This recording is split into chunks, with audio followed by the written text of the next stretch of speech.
আমরা দ্বাদশ শ্রেণীর কলনবিদ্যার 11তম অধ্যায় প্রথম ক্রম ও প্রথম মাত্রার অবকল সমীকরণ এই অধ্যায়টি নিয়ে আলোচনা করব। তো দেখো, প্রথম ক্রম ও প্রথম মাত্রার অবকল সমীকরণ, differential equation of the first order and first degree. তো দেখো, প্রথম ক্রম ও প্রথম মাত্রার অবকল সমীকরণ, এর আগের লেকচারে আমরা অবকল সমীকরণ এই অধ্যায়টি নিয়ে আলোচনা করেছি এবং অবকল সমীকরণ গঠন কিভাবে হয় সেগুলো দেখেছি।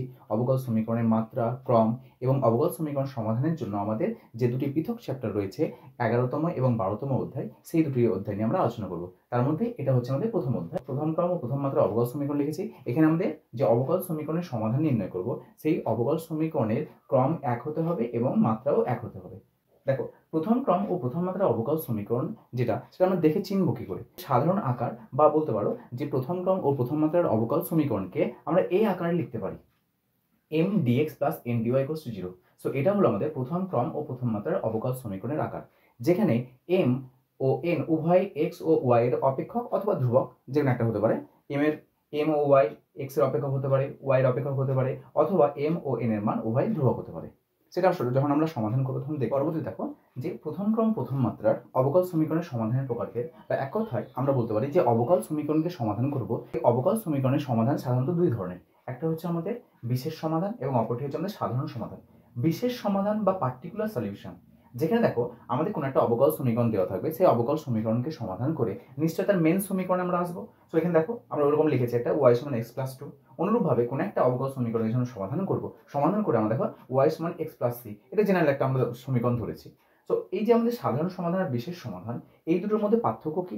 আমরা যেমন নির্দিষ্ট সমাকল এবং অনির্দিষ্ট সমাকল পড়েছি, এখানেও সেই অনুরূপ আমাদের সাধারণ সমাধান এবং বিশেষ সমাধান আসবে। সাধারণ সমাধানের কথা বলছি, যখন আমরা সাধারণ সমাধান করব তখন দেখো এই যে সিটা আসবে, সেটা আসবে আমাদের কি, এই যে সি, এই সিটা নিশ্চয়ই আমরা যখন অবকল সমীকরণকে সমাধান করব, এই সিটা আসবে আমাদের এক সমাকল ধ্রুবক। তাহলে এই সি, এই সমাকল ধ্রুবকের জন্য দেখো যদি আমরা বলি যে এই যে সমীকরণটা লিখেছি y সমান x প্লাস c, এটা একটা সরলরেখার সমীকরণ। তো এই যে সি এর মান, এখানে কিন্তু সি এর মানটা ফিক্সড না। সি এর মান তুমি 0, 1, -1, 2, -2, 3, -3, তুমি যা ইচ্ছে তাই নাও না কেন, এই সি এর বিভিন্ন মানের জন্য আমি এক একটা সমীকরণ পাবো। তাহলে দেখো আমরা ছবিটা যেটা এঁকেছি, এই y সমান x প্লাস c, এর লেখচিত্রটা কেমন? এই ধরনের লেখচিত্র হবে। তোমার এখানে সিস্টেম অফ স্ট্রেট লাইন বা স্ট্রেট লাইনের একগুচ্ছ আমরা কি পাবো? এখানে অনেকগুলো আমরা সরলরেখার চিত্র পাবো বা তোমার লেখচিত্র পাবো। তাহলে এটা হলো সাধারণ সমাধান। তার একটা তোমার বেসিক একটা আইডিয়া দিয়েছি, এই দুটোর মধ্যে পার্থক্য কি চিত্রের মাধ্যমে দেখিয়েছি আমরা। দেখো লেখচিত্র অঙ্কন করেছি, সেখানে অনেকগুলো আমরা কি পাবো? সরলরেখার সমীকরণ পাবো। আর যদি বিশেষ সমাধান বলে, সি এর মান এখানে জানা নেই কত, কিন্তু বিশেষ সমাধান যখন আমরা নির্ণয় করবো, সেখানে কন্ডিশন দেওয়া থাকবে এক্স এর মান কত, ওয়াই এর মান কত, সেই মানগুলো বসিয়ে আমরা কনস্ট্যান্টের মানটা বের করবো। সেখানে কনস্ট্যান্টের মান ধরো সি ধরে, সি এর মানটা কত পেয়েছি দেখো, সি এর মানটা আমরা লিখেছি 2। সি এর বিভিন্ন মান আসতে পারে। তো সি এর একটা মানের জন্য এই সরলরেখার কেবলমাত্র আমরা একটাই সমীকরণ পাবো বা একটাই লেখচিত্র পাবো। দেখো এটা লিখেছি। তাহলে এই যে বিশেষ সমাধান, সেই বিশেষ সমাধানের লেখচিত্র দেখো একটাই পাচ্ছি, কিন্তু সাধারণ সমাধানের ক্ষেত্রে দেখো সমীকরণের লেখচিত্র কত পাচ্ছি? অনেকগুলো আমরা সরলরেখার চিত্র পাচ্ছি। তাহলে এটাই হচ্ছে আমাদের বিশেষ সমাধান এবং সাধারণ সমাধানের মধ্যে পার্থক্য। যেমন নির্দিষ্ট সমাকলনে আমাদের কনস্ট্যান্ট ছিল না, সমাকল ধ্রুবক যেটা সেটা ছিল না, কিন্তু আমাদের অনির্দিষ্ট সমাকলনে কনস্ট্যান্টটা ছিল। অনুরূপভাবে বিশেষ সমাধানে এই যে কনস্ট্যান্টটা, সেই কনস্ট্যান্টটার মান একটা ফিক্সড থাকবে, কোনো একটা ধ্রুবক সংখ্যা পাবো, কিন্তু সাধারণ সমাধানের ক্ষেত্রে এই সি এর মানটা কোনো ফিক্সড পাওয়া যাবে না। আমরা এই অবকল সমীকরণকে সমাধান করার সময় আমরা দেখবো একটা বিশেষ সমাধান পাওয়া যাবে এবং অপরটি পাওয়া যাবে আমাদের সাধারণ সমাধান। আমরা সমাধানের প্রকারটা দেখলাম। এবার আমরা কি করবো, এই যে প্রথম ক্রম এবং প্রথম মাত্রার অবকল সমীকরণ রয়েছে, সেই প্রথম ক্রম প্রথম মাত্রার অবকল সমীকরণের সমাধান করাই হচ্ছে আমাদের মেন উদ্দেশ্য। দেখো এখানে লিখেছে সেটাই আমরা, যে সমাধান পদ্ধতি বিভিন্ন আকার। সো বিভিন্ন আকারে থাকবে আমাদের এই যে প্রথম ক্রম ও প্রথম মাত্রার অবকল সমীকরণ, তার আকার বিভিন্ন রূপে থাকবে। সেই বিভিন্ন রূপে থাকলে তাদের এক একটা আকারকে আমরা এক একভাবে আমরা সমাধান নির্ণয় করবো।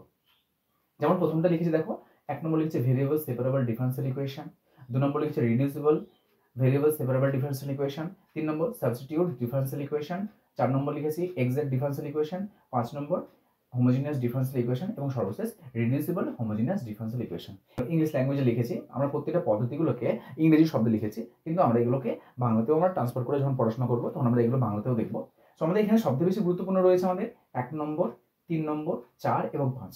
4 নম্বর যেটা এক্সাক্ট ডিফারেনশিয়াল ইকুয়েশন, এখানে কিন্তু আমাদের 4 নম্বরটা সিলেবাসের মধ্যে নেই, কিন্তু কিছু কিছু অঙ্ক আছে যেগুলো এই এক্সাক্ট ডিফারেনশিয়াল ইকুয়েশন দিয়ে আমাদের খুব সহজেই তোমার প্রথম ক্রম এবং প্রথম মাত্রার যে অবকল সমীকরণ রয়েছে তাকে সমাধান করা যায়। সেজন্য এটাও আমরা শিখবো। এবং বাকি যেগুলো আছে প্রত্যেকটা আমাদের সিলেবাসের মধ্যে আছে, কিন্তু আমাদের 4 নম্বর সিলেবাসের মধ্যে না থাকলেও এখান থেকে কিন্তু প্রায় তোমার যে উদাহরণে কয়েকটা প্রবলেম দেওয়া আছে, তারপরে এক্সাম আমাদের এক্সারসাইজে কিছু প্রবলেম আছে, সেগুলোও কিন্তু এই এক্সাক্ট ডিফারেন্সিয়াল ইকুয়েশন দিয়ে খুব সহজেই চলে আসবে। সো এটাও আমরা শিখবো। এখানে ডিফারেন্সিয়াল ইকুয়েশন লিখেছি, কিন্তু ডিফারেন্সিয়াল ইকুয়েশন বলতে যে কোনো ডিফারেন্সিয়াল ইকুয়েশন না, কিন্তু এখানে ডিফারেন্সিয়াল ইকুয়েশন বলতে আমরা এই প্রথম ক্রম এবং প্রথম মাত্রার অবকল সমীকরণ, এবং যেগুলো mdx প্লাস ndy এই আকারে লেখা যাবে। এক কথায় আমরা প্রথম ক্রম ও প্রথম মাত্রার অবকল সমীকরণ তুমি যতগুলো পাবে, প্রত্যেকটা ওই প্রথম ক্রম এবং প্রথম মাত্রার অবকল সমীকরণকে আমরা এই 5-6টা ভাগে ভাগ করে নিয়ে তাদের সমাধান নির্ণয় করি। এরপর দেখো আমরা লিখেছি বিশেষ কয়েকটি অবকল সমীকরণের আকার।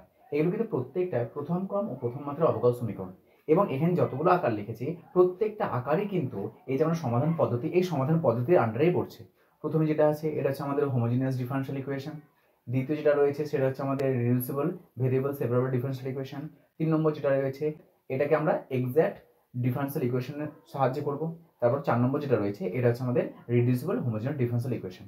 সো আমরা এই যে পদ্ধতিগুলো শিখবো, সেই প্রত্যেকটা পদ্ধতির এই আকারগুলোর মাধ্যমেই আমরা শিখবো।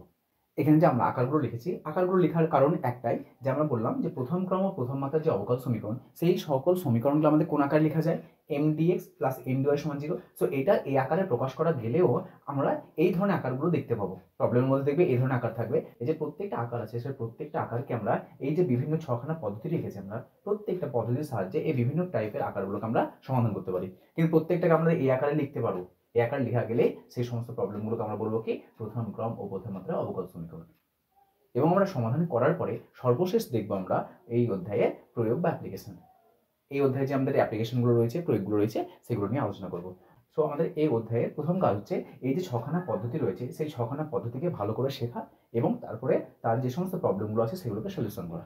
আমাদের পরবর্তী লেকচারে আমরা প্রথম ক্রম এবং প্রথম মাত্রার যে অবকল সমীকরণ, এই অবকল সমীকরণের এক একটা পদ্ধতিকে আমরা আলোচনা করব এবং দেখব যে প্রত্যেকটা পদ্ধতি, বিভিন্ন যে পদ্ধতি রয়েছে সেই পদ্ধতির সাহায্যে কীভাবে প্রবলেমগুলোকে আমাদের সমাধান করতে হয়।